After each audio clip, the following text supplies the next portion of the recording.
Perfect. Thank you, Suzy, and welcome to our Warm 2021 virtual conference. This is the first session of our 4-week webinar series. My name is Sarah Niemeyer, and I am the president of the Women's Golf Alliance. Founded in 2009, the Women's Golf Alliance supports women as golfers and leaders in the industry through networking and education opportunities. Today, I have the privilege of introducing two Women's Golf Alliance board members who will moderate this session with our very special guest, Suzy Whaley. Jackie Madison is a golf industry veteran and has been in the industry for nearly 3 decades. She's worked in a variety of industry jobs, serving as an assistant golf professional, teaching professional, head golf professional, and association administrator, championship director before becoming a career consultant for the PGA of America. Judy Morris is a member of a golfing family and is committed to the benefits of golf as a sport for a lifetime. Both of her daughters play junior golf on a national level, as well as D1 college golf, and all 3 of them have been state champions. Judy has been a dedicated Golf Association volunteer leader throughout the years at local, regional, and national levels, with a strong focus on women's and junior golf engagement. She's a past president of the Women's Golf Alliance and has been part of the board since its inception. She's also a past president of the Kansas Women's Golf Association and is currently on the board of Central Links Golf Association, as well as serving as a USGA committee member for the past 12 years, including 10 years on the U.S. Girls Junior Championship Committee. I now turn this program over to Jackie. Thanks, Sarah, and welcome to everybody. Thanks for being here and making time to chat a little bit about women's golf with us. I'd like to introduce our speaker. I'd like to be quick, but she's got a lot of accolades, so if you'll indulge me for just a moment. Suzy Whaley is, most of you know, the first woman ever elected to serve as an officer of the PGA of America, PGA president. She's a PGA master professional. Currently, she's the director of instruction for the Country Club at Mirasol in Palm Beach Gardens, Florida. She served 2 years as the PGA secretary, 2 years as vice president. She was elected as the PGA of America's first female president in November of 2018. She's recognized in 2019 as one of golf's top 100 teachers in America. Her resume as a teacher includes a Golf Digest Top 50 instructor, LPGA Top 50 instructor, 2-time Connecticut PGA Teacher of the Year, 10-time Golf Digest State Teacher of the Year, U.S. Kids Golf Master Teacher. She's a 5-time PGA Junior League Championship Finals coach and has instructed more than 300 children to collegiate golf. Previously, she enjoyed a 5-year tenure at the Jim Flick Golf School before becoming the head golf professional at Blue Fox Run in Avon, Connecticut in 2002. From 2004 to 2006, she worked as an LPGA golf commentator for ESPN and began her own instruction and coaching business, Suzy Whaley Golf, after her tenure at ESPN. She's a dual member of the PGA of America and the LPGA Teaching and Club Professional Division. She was an LPGA Tour member in 1990 and 1993.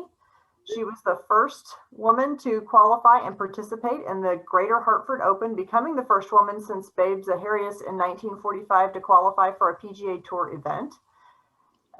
This occurred after she became the first PGA of America female professional to win the Connecticut PGA Championship.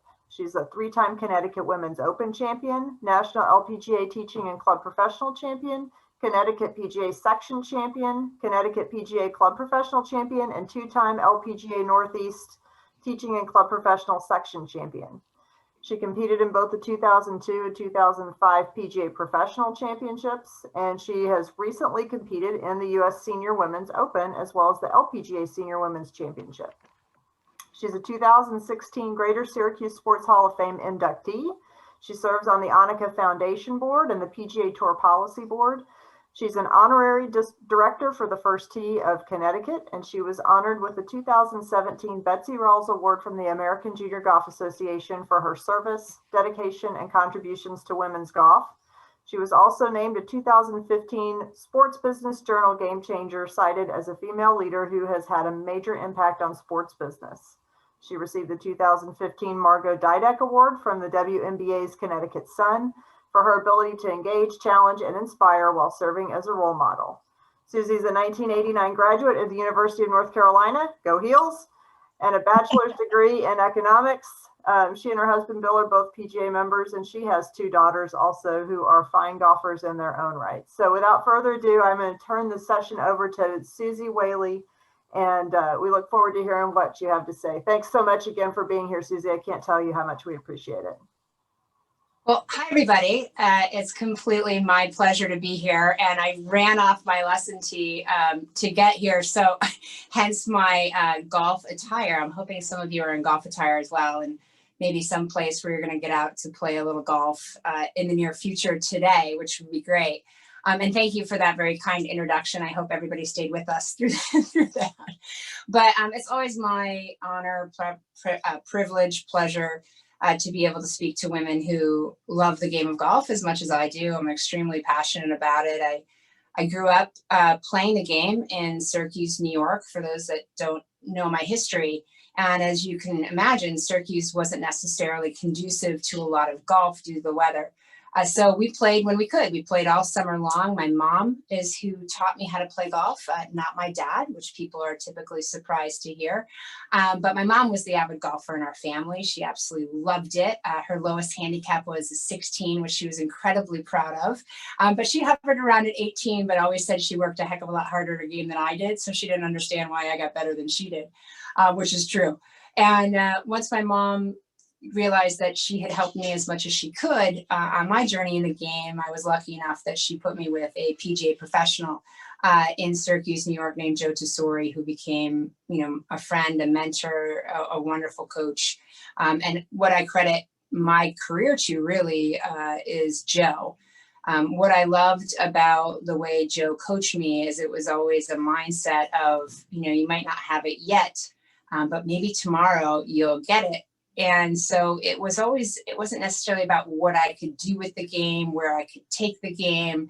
It was more about the fun and the enjoyment of getting good at the game. And oftentimes I wasn't good at it, but it was that sheer challenge to get a little bit better than I was in the moment that we were together.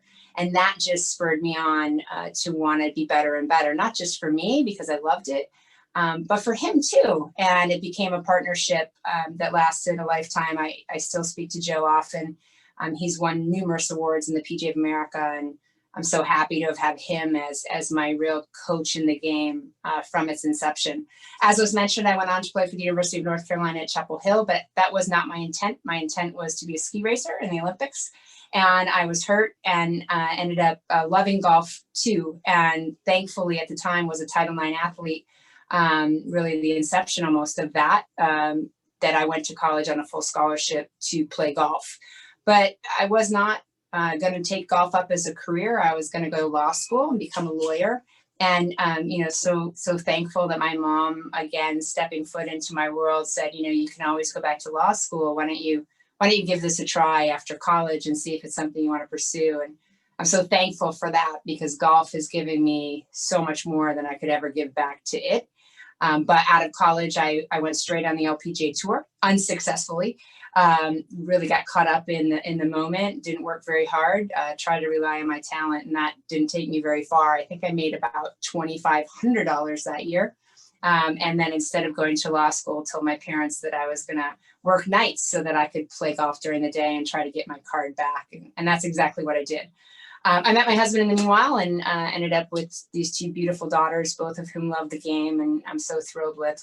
One of our daughters plays corporate golf now, and the other daughter is an aspiring LPGA professional. She has some status on the Symetra Tour, and she's working toward that goal. So very exciting for all of us, and thankful that golf is in our lives. And then as far as this past year is concerned and my leadership roles in the game, I was thinking about what I could share with you about the last year that I think would resonate with so many of you, no matter what your role is in your world, whether it be business or family or within sports.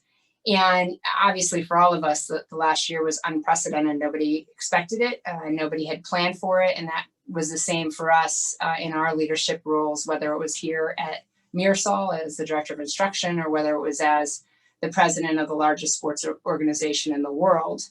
And when the pandemic hit, I think the first thing as a leader you think about is the people, the human capital that it's going to going to impact. Of course, the business is extremely important too, but we really moved straight to the people and understood very clearly that as golf courses closed around the world and around the country, we were going to have PGA professionals that were out of work.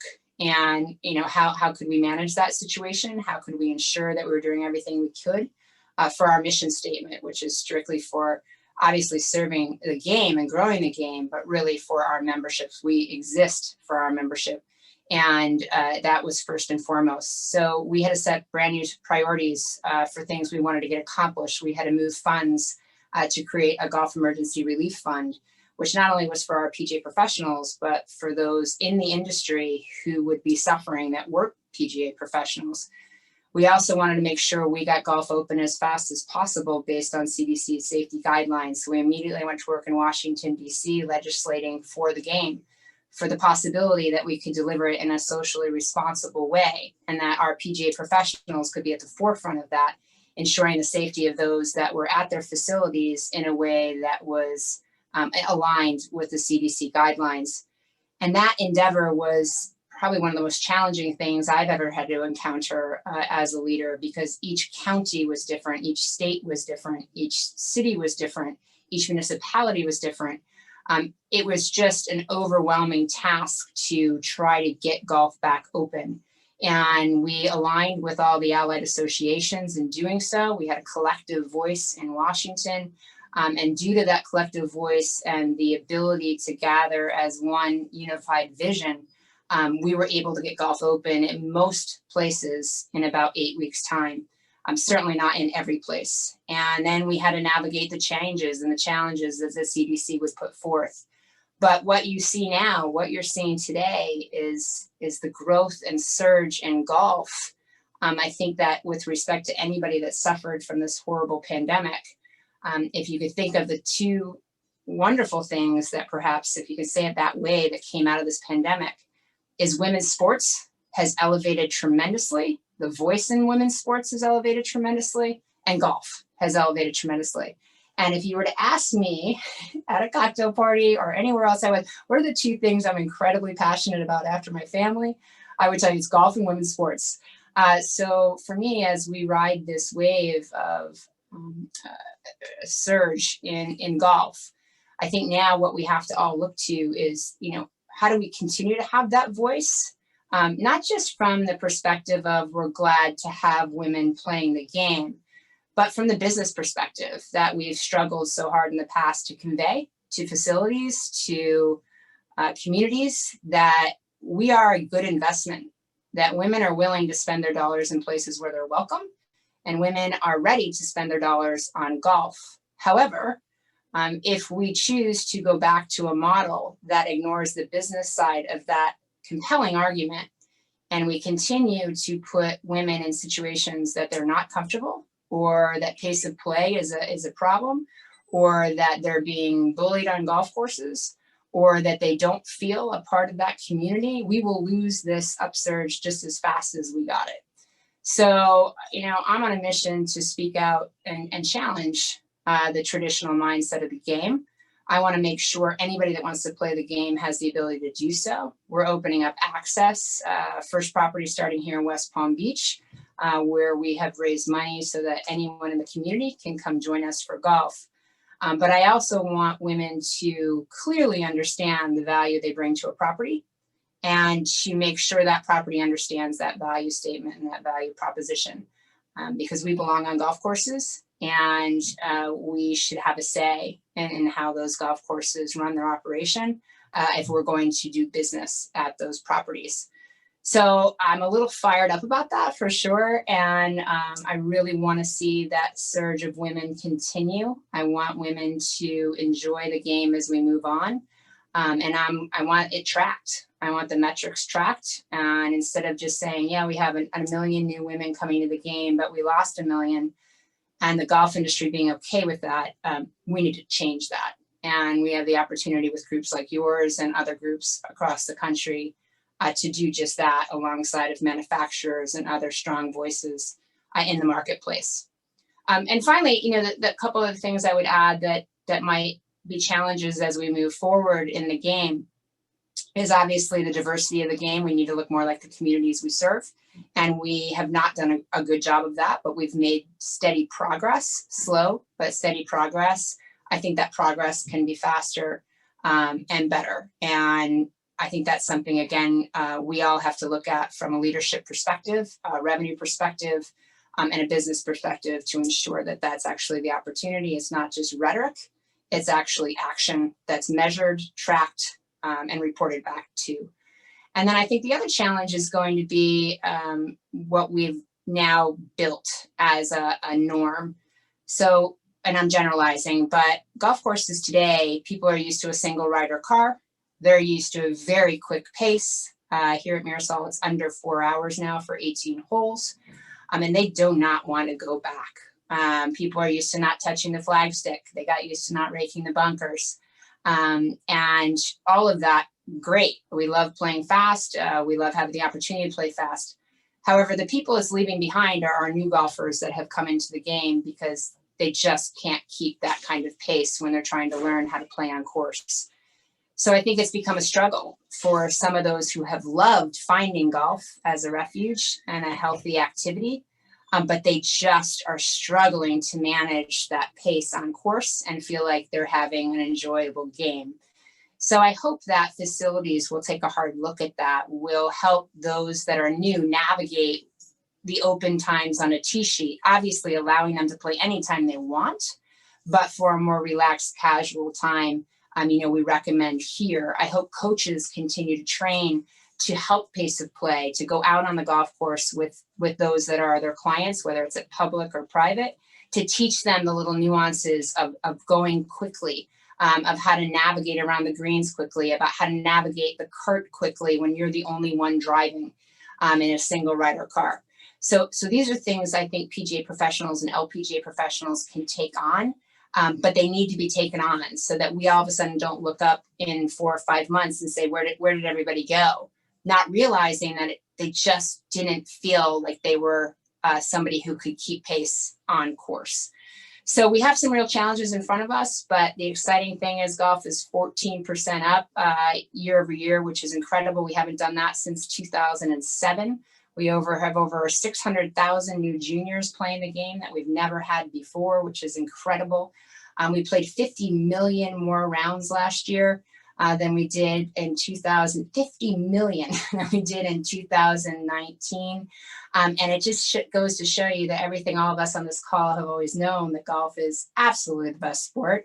The world is recognizing that as well, and really loving being with their friends, with their family, not worrying so much about the outcome in 2020. So golf just became more fun because it was just an activity that they were able to get out and do instead of a die-hard score every single day. So those are the couple of things I wanted to share with you today. I'm more than happy to answer any questions you may have about the sport, about where I think it's going, but I don't want to put those questions in your head, but I just want to say thank you for your advocacy for women's golf. Thank you for this amazing community that you have to share ideas and get together and really chat about the things you love about the game and the things that we can possibly change. But it's groups like yours that are going to advance golf for women. So thanks for having me. Thanks so much for being here. So if you've got any questions for Suzy, if you'd type your questions into the chat, we'll take those questions and have some discussion here. Thanks for all those remarks, Suzy.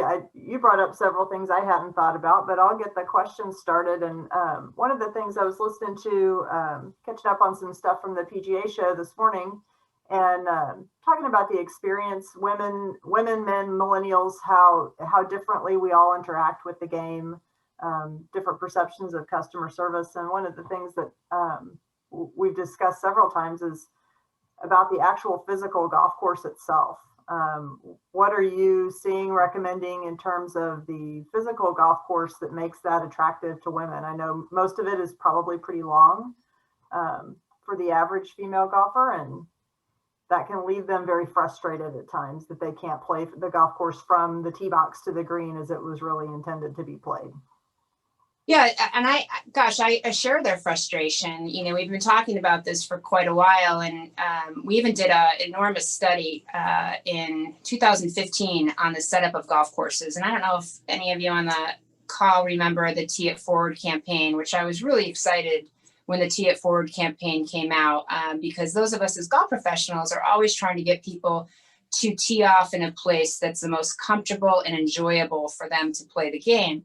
And I thought it would just be this incredible movement. And I think, you know, in hindsight, having looked at the Tee It Forward model, you know, what had happened, at least in the people I spoke to that were women, they were really disengaged because they felt like they were being told they couldn't play from a forward tee, but they were supposed to play from the fairway now. And when I first heard it, I thought, well, no, that's not what anybody's saying or intending, but I understood the process. They'd worked very hard to play from that forward tee. They felt confident finally playing from that forward tee, and they were being told to go into a fairway. And that I could see would be disrespectful to some, but that wasn't what the intent was. And then as we fast forwarded and knowing full well that, and I say this all the time, so I apologize if people have heard me say it, but I think what really bothers me still about the game, one of the things that really bothers me about the game, is women are told to play a forward tee when they start the game. And yes, some women move back and play a different tee. Some women choose to move back even farther. So there's no limitation on where to play, but you're encouraged to start from the forward tee, as are juniors and as are any male that I teach today. However, where the line gets drawn is a woman is born on that forward tee. I don't mean to sound dramatic, but then she dies on that forward tee, right? There's no place to go. And for the men, I mean, forward, for the men, you know, if they start on a blue tee, at least where I work here, they have 6 options to move up progressively, or 6 different options to play for the day, 6 different options to play with a different person, to enjoy a different way to play the course. And we continue to expect women to play from the exact same yardage, no matter whether they're 12 or they're 82. And that's just not going to work. And so the biggest majority of people we lose in this game is women over the age of 65. And I'm here to tell you, it's not because they fell out of love with golf. They love golf, but they don't like having to take 4 shots or 5 shots to get to a green. Now, the opposite side of this that has to be talked about when you talk about course setup changes is it's expensive to put in tee boxes. And I understand that, but as we think about the game and as clubs and facilities think about the enjoyment of the game, I would prioritize making sure there was a tee box from 4,200 yards to 4,500 yards. I would have a tee box from 4,500 yards to 4,800 yards. I would have a tee box from 4,800 yards to 5,200 yards. Why in the world aren't we giving women 4 options or 5 options, and we're giving men 5 options? I think the other thing, and again, I know there's a cost to that, so I'm not being Pollyanna, but if we really want to change it, that needs to happen. I think the second thing is the scorecard drives me insane. So the scorecard has all the tees at the top, and typically those are for the men. And then the scorecard, if there's 2 sets of tees for women, those are always at the bottom of the scorecard.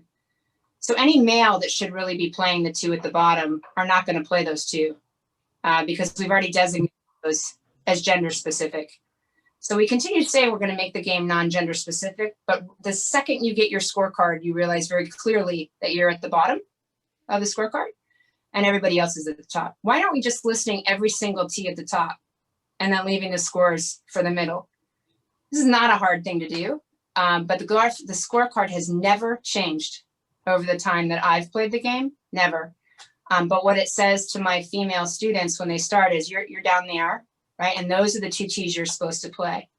What if I get a really strong female who wants to play the white tees, right? Or the blue tees or the green tees or whatever color you have at your club, it doesn't matter.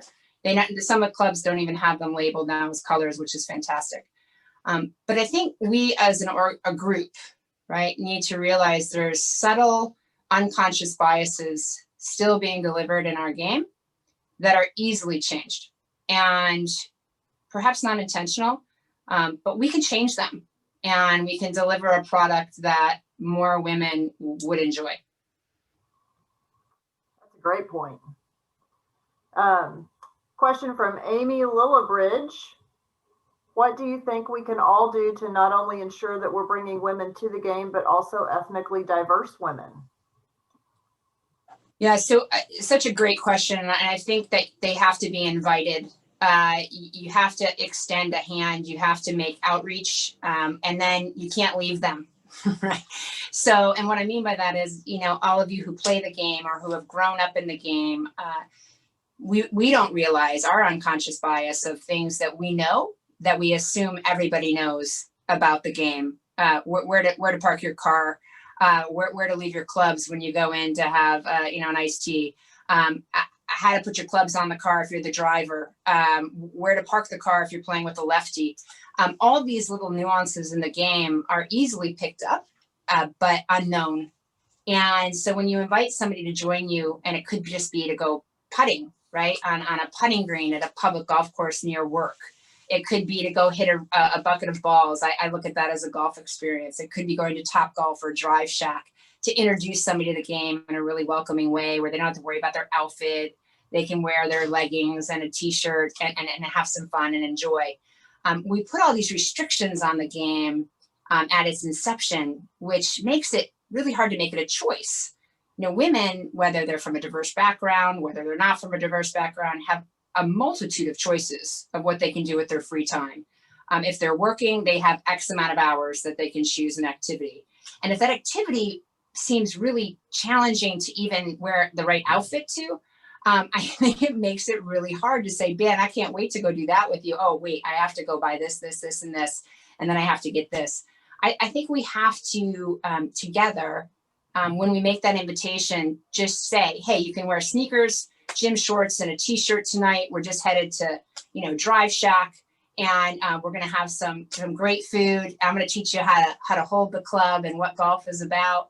And then I'm hoping that you like it a little bit, and maybe we can go out to the course one day, hit a bucket of balls, and then kind of share with them that environment. Because the two environments are very different, going to a golf course or just going to a putting green. And you just want to make people as comfortable as you can.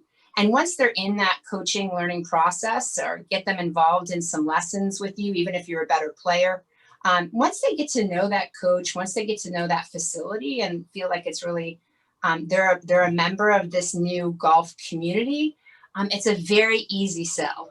But if they're introduced and left, it's hard to keep them. It's hard to keep. All right. Next question from Leanne Finger. She says, hi, my friend. In my role as tournament director, we often get asked how we can get those 9-hole players to play 18 holes and progress into some tournaments or social play. What hints do you recommend to get more women into tournaments? I think it's such a hard sell because most of the 9-holers have a blast in their 9-holers, right? And they really don't want to mess with that apple cart, to say a really old saying, right? They love it's a little quicker. They love it's not super serious. And I'm not here to say all 9-holers aren't serious, so please don't think I'm saying that. But most of the time, it's just about enjoyment, fun, social, and getting outside, getting some exercise, and hitting some great golf shots that you can chat about later together. To make that move to 18, I always find it's a confidence thing. I think most 9-holers don't think they're capable of keeping up and competing with 18-holers. And I think they have a false sense of identity for the 18-holers. There are plenty of 18-holers that are amazing players. But those amazing players, in my experience, welcome new members to their group where you could play with that amazing player. That's what handicaps are all about.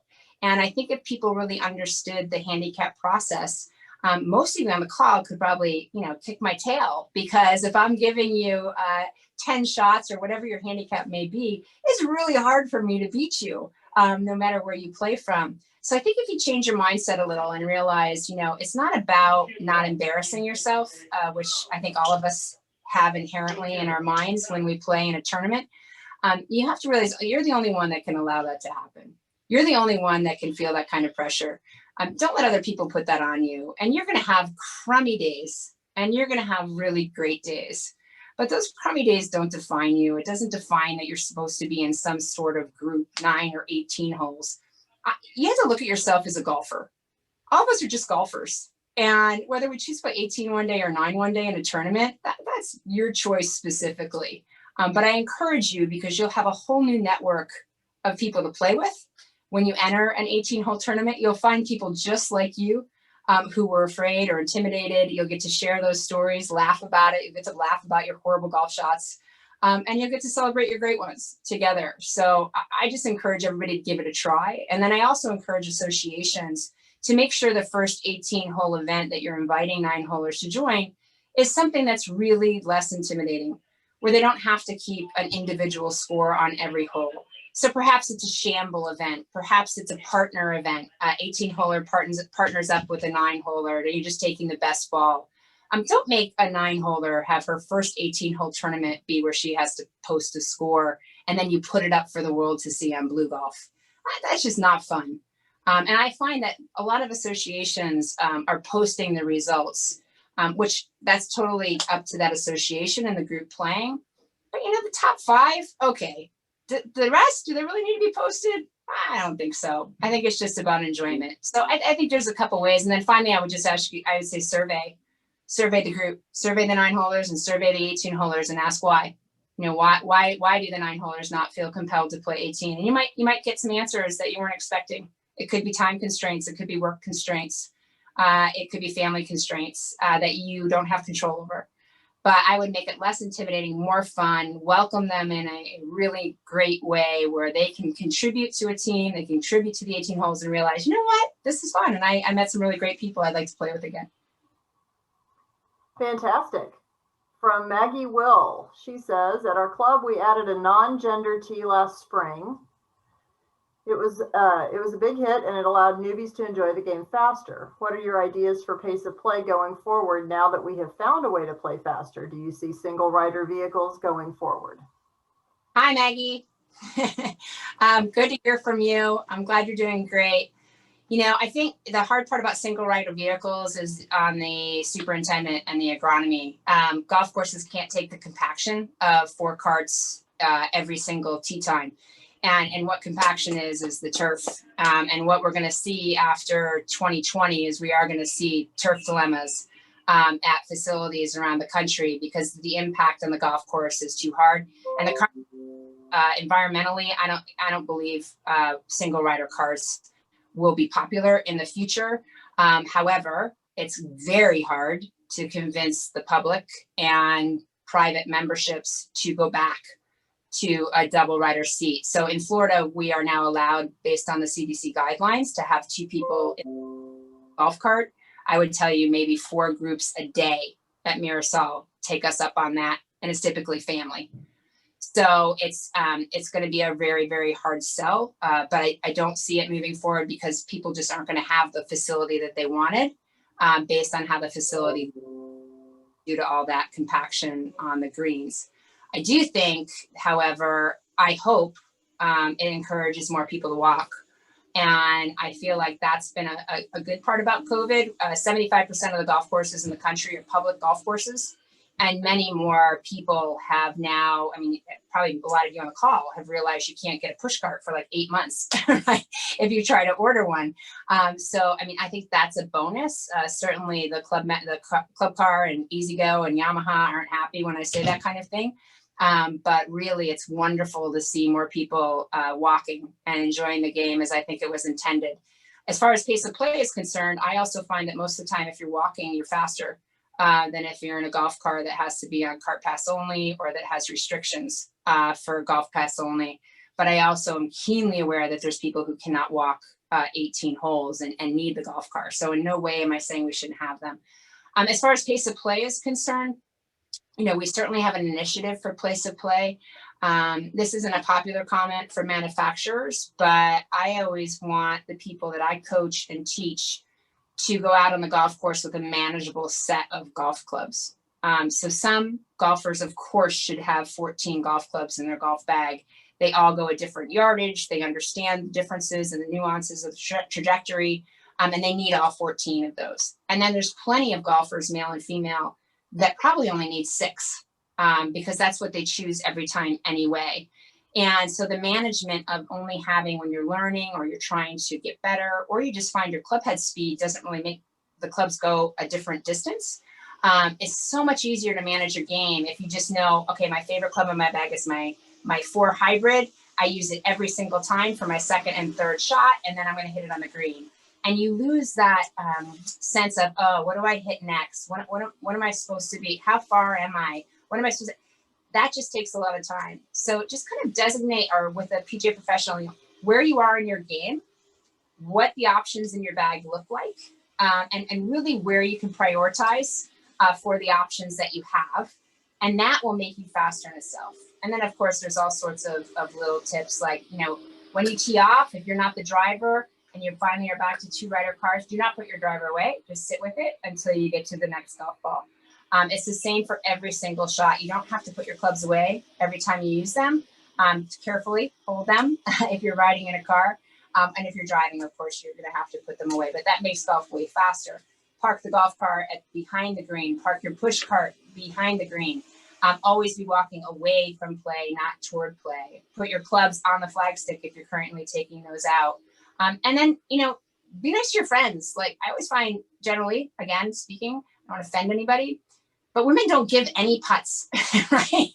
I mean, they just, like, men, the reason why men all break 100 is because they give 6-footers, right? And then they say they shot 95, but that's just a lie, all right? But the women who play, like, most of the time, not all the time, so nobody get mad at me and don't send me nasty emails, but you don't give like a foot putt, right? It's, oh, just say that's good and pick it up. Now, if you're tournament, I get that's non-possibility. But if you're just up for fun, can you please be nice to your friends and don't make them putt their 1-footers. Just pick it up and let's go right to the next hole. So, and then please, please, please play ready golf.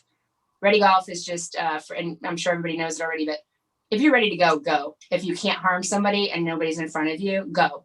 I know etiquette is important in our game. I love the traditions of our game, but we get way too caught up in waiting for the person that's away to hit their golf ball.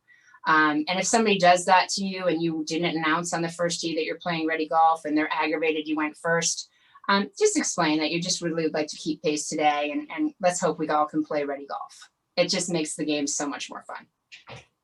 Oh, and last thing, nobody wears spikes anymore. So please don't worry. If somebody steps in your line, it's typically unintentional. And if you step in somebody's line, I'm sure it's unintentional, but please remember that nobody wears spikes anymore, and you can pat down the spike marks now as much as you want. So walking around a 60-yard green to get to your golf ball is absurd. So if that's the case, and it's going to take you an extra 4 minutes to get to your golf ball, but you could jump over somebody's line, don't get aggravated with the person that jumped over the line. It's just pace of play. Great points. Anybody that's ever officiated a women's or girls match play event understands how few putts women give. All right, from Kelly Eddy. Hey there, Kelly, down in Florida. What's the best way we can all facilitate the advancement of knowledge and comfort level from a moment a woman decides she wants to try golf to the point where she's comfortable making a tee time and playing on her own? Things like etiquette. And you talked a little bit about that, etiquette, unspoken rules, etc., to help her feel like she fits in. Yeah, so I think just asking the question, you're already doing it, most likely. But, I think if we just all together realize that this is, if we really want more women to play the game, we have to be a part of that. We have to welcome them and invite them. There's always the rules police out there, right? That we all know who they are, male and female, who tend to get very strict about what's going on with the rules. And I understand that if you're playing in a golf tournament, but please be aware that those that are new to golf, they're not going to know the rules, and they're going to want to learn the rules. And so instead of saying you did that wrong, or it's just so much nicer to say, hey, I would love to show you the next time you hit it in the water, you have a couple other options that you didn't choose. Right. I think there's a way to welcome women and help educate women in this game that makes them compelled to want to be a part of the game instead of all these challenges that are laid out in front of them. If you think about the difficulty of learning how to hit a little white ball that's standing still with a little tiny club face, and then we add on top of that, it's not flat, right? So they learn on a tee that's perfect, not flat. I don't mean a TT, I mean the T-top, right? Or maybe on a T. And then it's almost like if you're a skier, we teach you on the green slope, right? On the little magic carpet. And then we're sending you right to the double black diamond in the next run and saying, have a great day. It doesn't work, right? So I think for us, what would be great is if we could start people from the 200-yard marker, and without any judgment, without saying you're not supposed to hit it from there, and maybe when you get good one day, you can hit it from a tee box. It has to be real. The reason we're starting with the 200-yard marker is because I want you to make double par from here. And when you can start making double par on every hole from the 200, we're going to back you up to the 250. And when you can make double par from the 250, we're going to back you up. And what happens is they find quick success. They get to the green in less than 9 hits. And I'm here to tell you, every female on the planet knows that's not good, right? We all tell them, oh, here's the scorecard. You're supposed to make a 4, but you're on your 10th swing. They're like, what am I doing? Can I ever get good at this? Yes. Every single woman can get good at golf, right? It's just a perception of what good is, right? And so if your goal is to be in a USGA tournament one day, okay.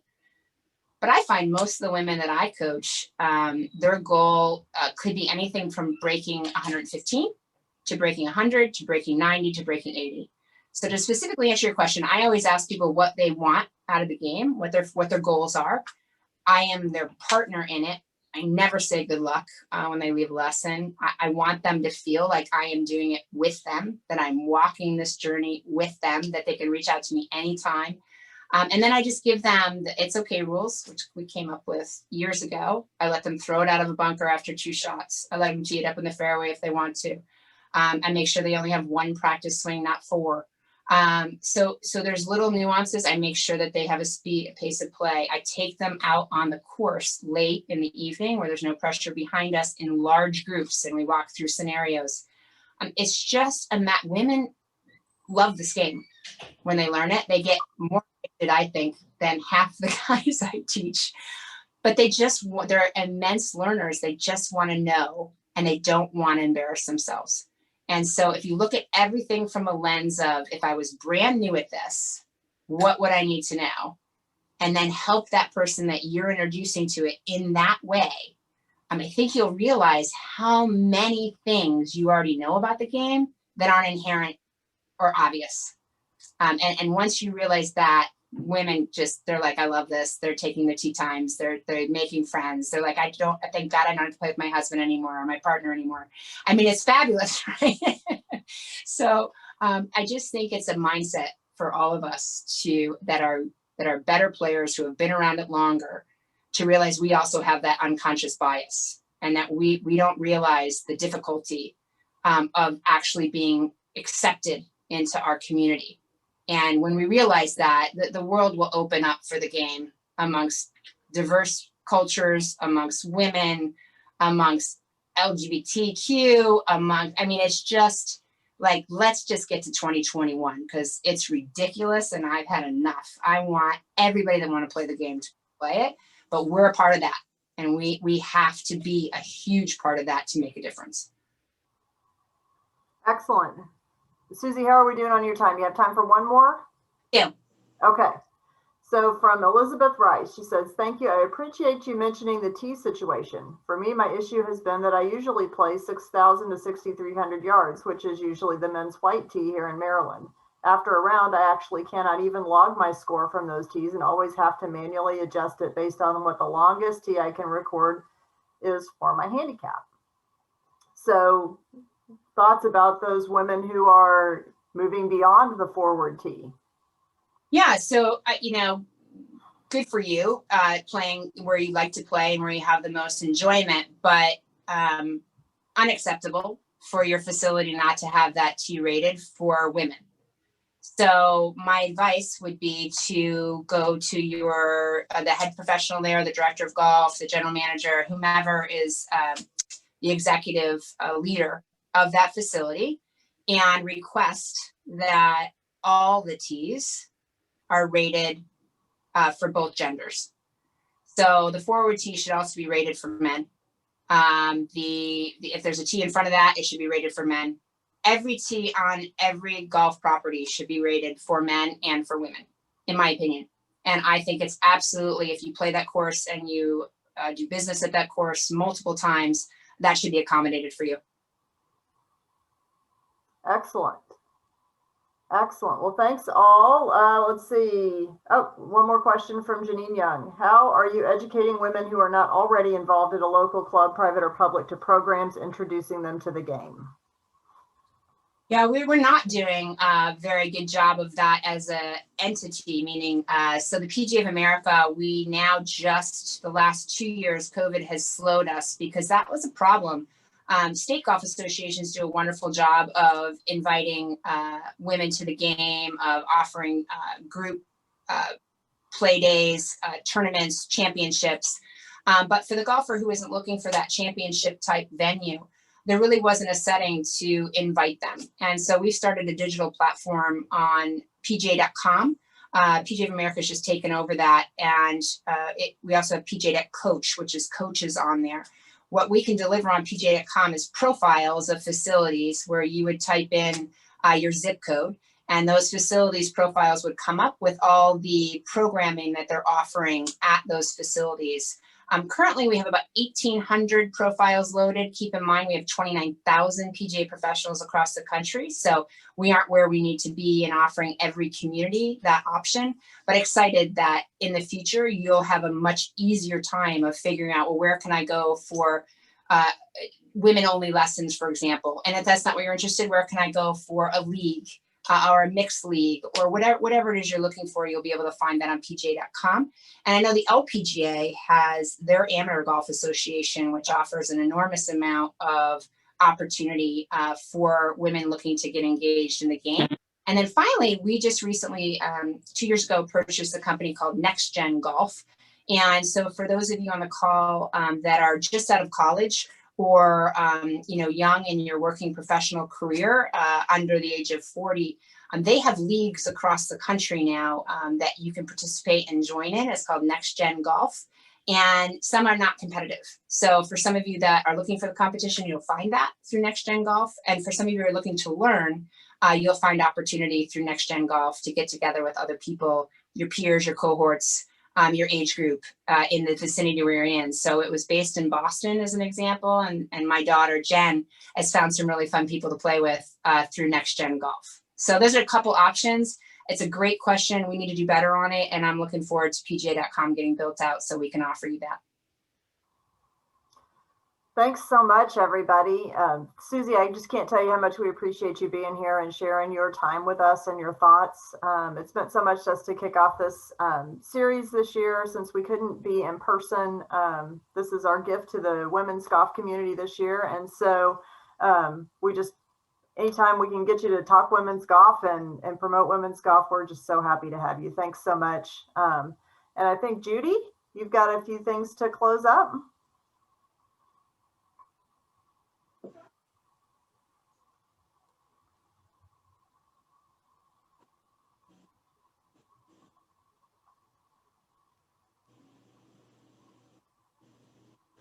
You're on mute still, Judy. There we go. Can you hear me now? Yeah. Okay. I'd like to echo what Jackie said. We so appreciate Suzy sharing her time and these great actionable items ideas that she has, and very impactful. This huge surge in women's golf is wonderful, and this is a perfect opportunity and perfect time to do things that will keep it going.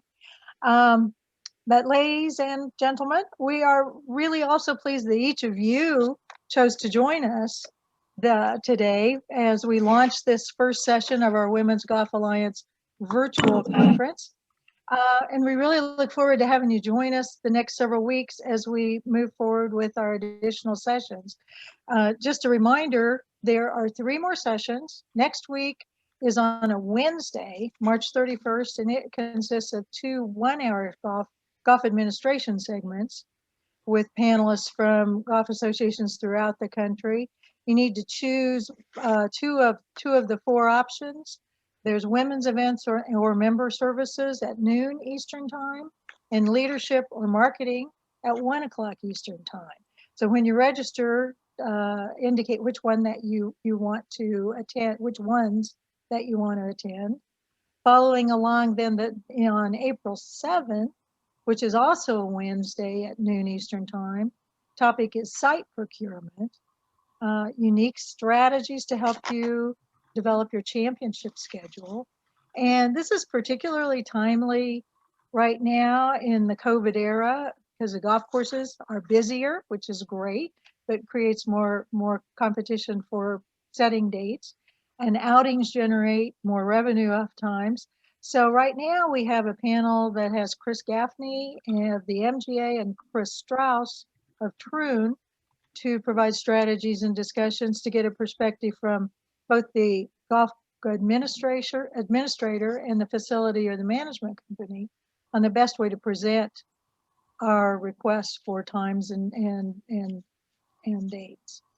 And then the final session for this year will be April 13th, back on a Tuesday at noon. And this will be the Mentor League.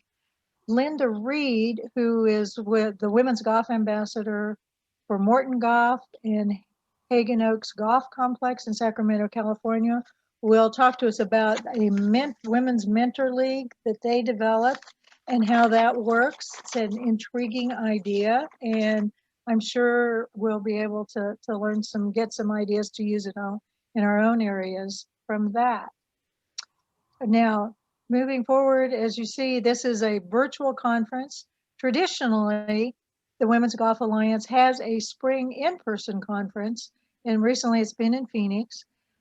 Each year, we hope to be back in person next year, but this is a bonus because it gives you a little bit of a taste of what we're about and the things we do. The conference offers breakout sessions, it offers guest speakers, opportunities for peer-to-peer meetings and getting acquainted with one another. And so we're hoping that we'll be able to do that in person again next year. But we really would like to invite you to become part of the Women's Golf Alliance too. Obviously, you're interested in golf and join us for these additional sessions. But the Women's Golf Alliance provides networking opportunities to build connections from this growing national group of people committed to women's golf. You have like-minded leaders and professionals. You can share your own expertise, which is always helpful as we interact, and then have email access to our board of directors. Our board of directors currently represents people from both coasts and everywhere in between, and then everybody, and there's a wide range of experience, so that can be a valuable resource too. Most of all, we learn from each other and we can build on experience and share ideas. Suzy had such great ideas to share today and things that I think we can all take away. One thing that would be helpful to us too is we will be sending out a survey, and that would help us if you would fill it out. Again, share your ideas, and we really would love for you to add your voice and help us support, promote, and grow women's golf around the country. But thanks again to everybody for attending. And remember, we want to see you on Wednesday. Sarah, is there anything you would like to finish off with? Thanks again. Thank you. Thank you for joining us. And just look out for an email with the survey link and a link to a video replay of this on YouTube. All right. Thank you. Thanks, everybody.